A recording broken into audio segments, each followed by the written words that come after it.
Digital dementia आजकल एक नया डायलेमा मार्केट में आ गया है। बहुत सारे पेरेंट्स, टीचर्स, वर्क प्लेस हर बंदा इससे इफ़ेक्ट हो रहा है और होता क्यों है? जैसे-जैसे हम बहुत सारी स्क्रीन यूज़ कर रहे हैं, मल्टीटास्किंग हो रही है। एक तरफ व्हाट्सऐप की चैट चल रही है, दूसरी तरफ रील्स की स्क्रॉलिंग चल रही है और तीसरी तरफ आपकी पिक्चर शेयर हो रही है, एडिटिंग हो रही है और मल्टीपल टास्क हो रहे हैं।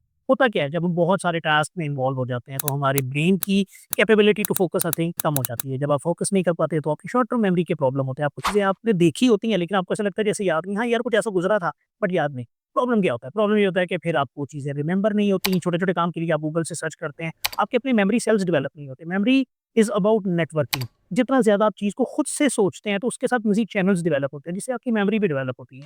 तो ये डिजिटल डिमेंशिया के साथ आपको बस ऐसे ही हो गया, जैसे बूढ़े लोगों में डिमेंशिया होता था, चीज़ें भूल जाती थी। आज की जवान नस्ल भी इसी चीज़ का शिकार हो रही है। कर क्या सकते हैं? स्क्रीन के टाइम को थोड़ा-सा लिमिट करें। कुछ ऐसी एक्सरसाइज़ेज़ हैं, जैसा कि आप कुछ पज़ल्स मिलते हैं, गेम्स मिलते हैं, जिसे आप खुद मेमोराइज़ करें, लिखें, बुक रीडिंग करें, इसकी कोई मुतबादल नहीं है। In the end discipline is most important. उसमें ये है कि आप जो भी स्क्रीन टाइम यूज़ कर रहे हैं, उसके दरमियान में ब्रेक लें, बुक रीड करें, अपने ब्रेन को टेम करें, ताकि वो आपकी मेमोरी को इम्प्रूव कर सके। Thank you.